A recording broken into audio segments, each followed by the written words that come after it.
Now, I know I've mentioned this before, but it's a very important point, so we're going to talk about it some more. The idea that these lone pairs are going to cause smaller bond angles than expected. These lone pairs end up pushing the bonding pairs and atoms as a result closer together. Now, why is that? Well, these lone pairs are not localized. You see, the bonding pairs are held pretty decently in place by the fact that there are the nuclei at either end. But a lone pair only has a nuclei at one end, so it spreads out more. So I have a little demo for this. If I am holding this string at both ends, there's only so much wiggling it can manage to do, okay? It's pretty much localized. If I let go of it though, all of a sudden it's got a lot more ability to move around it. You could say it takes up more space. If you were talking about an electron, that's the way you would describe it. These bonding pairs I showed you, they're more pinned down.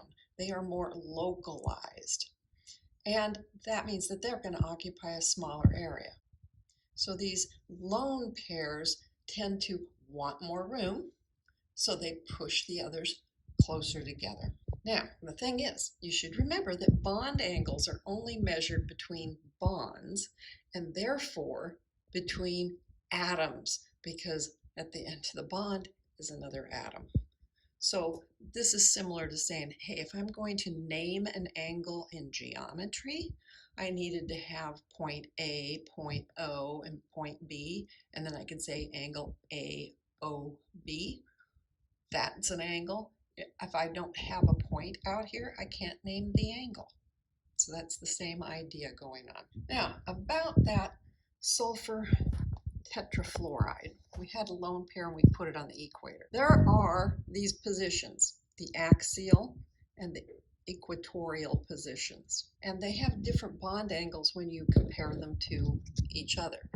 For axial, all the nearest ones are 90 degrees, and there are 3 of them. For equatorial, 2 of them are at 90 degrees, and 2 of them are at 120 degrees. So if I put a lone pair in the axial position, it would have 3 neighbors that were at 90 degrees. Whereas if I put it on the equator, it would only have 2 neighbors that were at 90 degrees. This would be less stressful, less energetic, and is chosen. And we're going to do a couple of examples here where we're trying to figure out the whole thing. So star 4 is going to be IF3. So iodine comes in, it's got 7 electrons that it brings. 3 fluorines come in, they're each bringing 7, so that's another 21. I've got 28 electrons to look through, okay? The 3 fluorines, being the most electronegative, come back and get their share of them first. That means I have 4 electrons left over. That's going to be 2 lone pairs, which are going to go on the iodine that's going to be in the middle. So I know that I'm going to have an iodine, and I'm going to have 3 fluorines attached to it, and I have 2 lone pairs. There's a pair, there's another pair.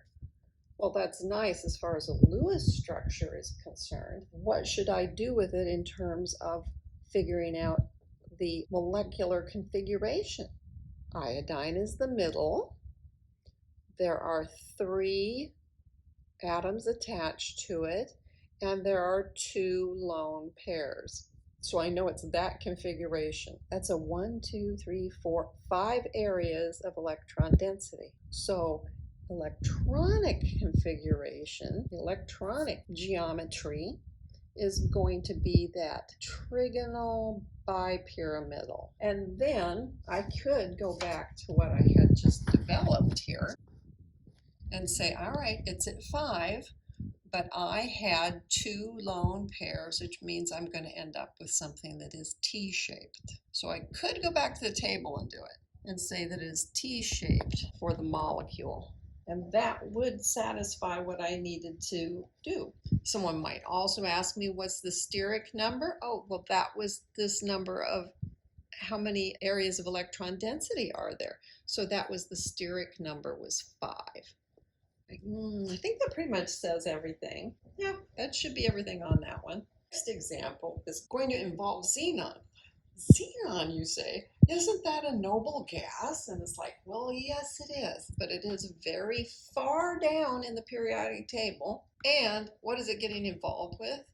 Fluorine, the most electronegative thing on the planet. So, turns out you can do this. It's not easy, but it can be made. At that point with xenon, I've got no clue what it's going to do, right? Because it's like, I was told it wouldn't react with anything. So now that it's reacting, who knows what shape it is? I can't tell just by looking at this. I'm going to have to work out the Lewis structure. So we have a xenon. It's going to bring in 8 because it had a full octet to begin with. The 4 fluorines are each going to bring in 7, so that's 28 more. I'm working with 36 electrons. The 4 fluorines are going to come in and get theirs from the buffet table first. They're going to get 32 electrons and leave 4 electrons, which is 2 lone pairs, to put on the xenon. Okay, so what does that mean? It means I have a xenon. It's attached to 4 fluorines, right? I'm not going to put the little extra electrons on it because it takes time. There's 1 lone pair. There's 2 lone pairs. Areas of electron density. 1, 2, 3, 4, 5, 6. So the steric number is 6. The electronic shape would be octahedral because I have steric number of 6. It's an A, standing for the xenon. X is 4 because that's the fluorines. And then as far as electrons go, there are 2 lone pairs. And 4 plus 2 is 6, so that's my double check, right? What shape is that going to be? Well, once again, you can go back and refer to your table and say, hey, I'm starting here with a steric number of 6 with the electronic shape of octahedral, but I have 2 lone pairs.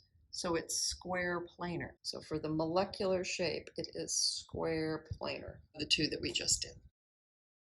Star 5, we are supposed to rank these 3 molecules in order of decreasing bond angles in their molecular structure. Now what we see when we look at this is that every one of them has a steric number of 4. This one is from 4 actual bonds. This one's from 4 bonds and 1 lone pair. And this is from 2 bonds and 2 lone pairs. So they all have the steric number of 4. That means you're starting out in the tetrahedral electron configuration for all of them. And then you have to start saying, okay, that's going to honestly still be a tetrahedral molecule. This is going to be a trigonal pyramidal molecule. And this one is bent. Okay, wonderful. So remember what we said about the loose electrons that you have when you're talking about bonded electrons are more localized and non-bonded ones are, they're going crazy, man, and they ask for more space. And the only way they can get it is by pushing everyone else closer together. This has none of that. So these are all going to be 109.5 degrees. On the other hand, here you've got 1 lone pair asking for more space. Okay, so if I'm going to put a little something down here, the CH4, that's purely tetrahedral, and it has bonds that are 109.5 degrees.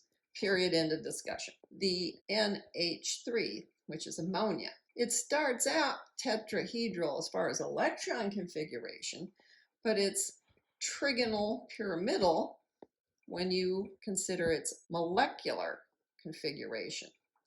And it has 1 lone pair, which is pushing these angles closer together.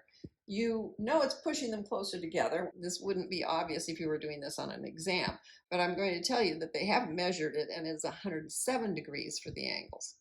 The important thing to you is that there was a lone pair that pushed them closer together than the original tetrahedral one. And then we have good old water. which is bent. Okay, great, it's bent. What does that mean to me? Well, it does have two lone pairs. Well, both of these lone pairs are asking for more space, so they end up pushing the two hydrogen closer together so that they can have more space. They want more space, pushes them closer together. And when this is measured in the lab, you find out it's 104.5 degrees.